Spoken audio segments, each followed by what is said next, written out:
Breaking news out of Allen Park, this just shifted, and you're hearing it here before it turns into a league-wide headline. Phones are buzzing, decisions are being lined up, and what happens in the next few days could tilt the Lions season from strong to downright scary for the rest of the NFC.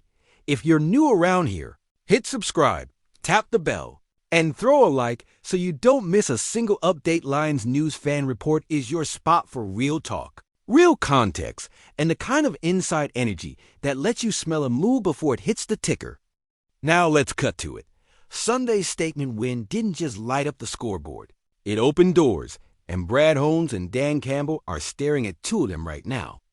One is about heart and culture. The other is about pressure and closing time. The first door has Craig Reynolds' name on it. You know who he is around here: steady, respected. A pro's pro with the locker room's full respect because he answers the bell. But wins bring clarity, and clarity brings tough choices. With Jahmyr Gibbs humming and the kids showing they can take real snaps, the running back room is suddenly deeper than it looked a month ago. We saw flashes from the next wave on offense and special teams, enough to make other teams start poking around. That's the word: interest. Real interest. Does Detroit cash in a late day 3 pick rather than risk losing a veteran for nothing later? Or do you keep a trusted safety valve for the grind ahead? The case for the trade is simple. You turn a story we all love into draft capital Holmes can flip into future contributors. The case for holding is also simple. The season is long and cruel, and dependable depth can save you in November. Here's what I like about the Reynolds conversation. It's pure grown-up football. No ego, no noise. Just fit, timing, and value.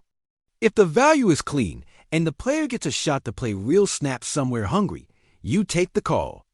If the offers are light or the hamstring gods start acting up in our room, you shut the door and roll. That's not drama. That's being who we say we are: smart, tough, team first. The second door is about the pass rush. And I'm going to talk to you like we're having coffee. You can't live on Aiden Hutchinson, carrying the anvil every week. He's a tone setter, he's a closer, and he draws protection like a magnet, which is exactly why the other edge spot can't be a question mark week to week. We've seen this movie when the rotation gets thin. Quarterbacks get comfy, and when quarterbacks get comfy, 3rd and 7 turns into 3rd and 2 the next drive because they stayed on schedule. That's why a very specific opportunity is sitting there, one you explore before someone else wakes up. A high upside edge with a first-round pedigree who's battled through injuries, is trending healthy, and is playing on a deal that lets you try before you buy. You know the type I'm talking about: long, explosive, a closer when the get-off is right. The kind of guy who turns Hutch's constant double teams into single blocks across the board. Think about what that does to your whole defensive structure. Coverage can be honest. Blitzes can be a spice, not a staple. Rotations become real again. Dan Campbell keeps the identity pure: hit the quarterback with 4, take his first read away, and make him live in the mud. Drop that kind of athlete opposite Hutch, and suddenly stunts and games pop. Simulated pressure feels mean, and you steal a possession in the 4th quarter that wins you the type of game good teams lose. Here's the big picture that matters. This staff has already proven it can coach to a standard. You watched it: aggressive on 4th down without being reckless, creative on offense without getting cute, physical on defense without gifting free yards. Even with all the whispering about staff changes, they never lost their nerve. They're calling with conviction, they're trusting the roster, and they're doing it in spots where the whole country is watching. That is not an accident. It's a blueprint. And that blueprint says if there's a clean, short-term edge bet out there for a modest day 3 pick, you explore it because your room is ready to make it work. Now, about that win, yeah, it sent a message. On offense, the balance didn't just show up on a sheet. It showed up in body blows. The line leaned, Gibbs hit with pace, and the wrinkle game kept the defense guessing. You could feel the air go out of the building when the ball left the wideout's hands on a trick look, and the edge didn't know whether to squeeze or expand. That's complementary football. That's a coordinator trusting his guys. That's this team's identity under a bright light. On defense, you saw discipline on the edges, fits in the middle, and the kind of rally tackle that says, we're not letting this turn into a track meet. It wasn't perfect, never is, but it was. Loud in the ways that make January real: third down wins, late down nerve, and the takeaway you needed when the clock mattered most. Which brings us back to the calendar. The next stretch is no joke. Physical fronts, power runs, quick game quarterbacks who live off rhythm. You want the truth?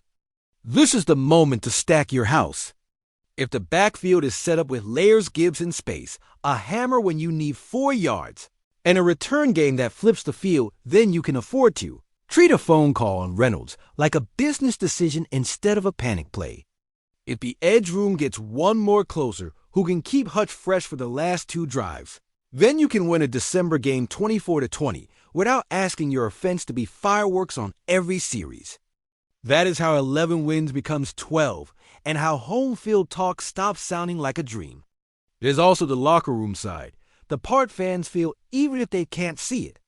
Trading a respected vet can be tricky, which is why the communication has to be clean and the return has to be real. Players smell funny business. They also respect honesty. If the front office explains the path and the room believes the path is about winning, you come out stronger. Same with adding a big name who's been through the injury blender. He has to arrive with the right tone. I'm here to work, earn snaps, and finish games. That fits this city. That fits this coach.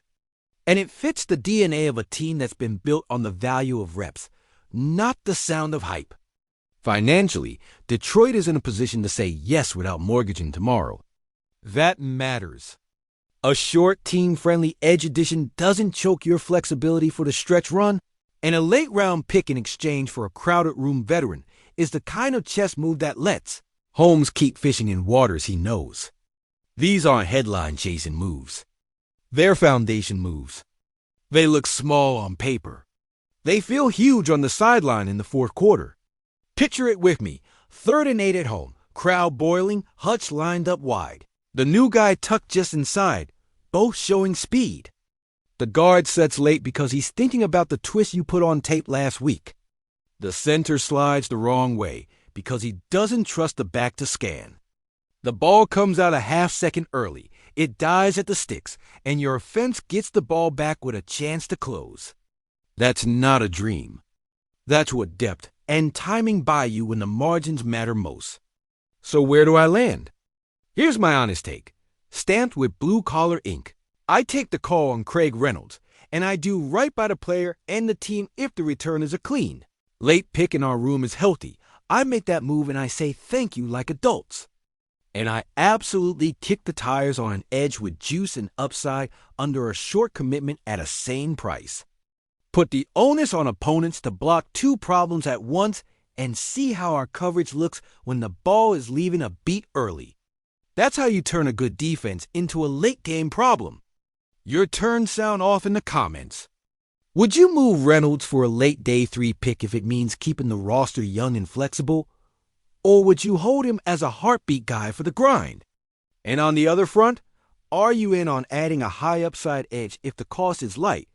Or do you stay patient and bet on internal growth? I'll live in that thread with you. If you ride with this community, make sure you're subscribed. We're going to keep calling it straight and bringing you the stuff that actually moves wins and losses, not just clicks.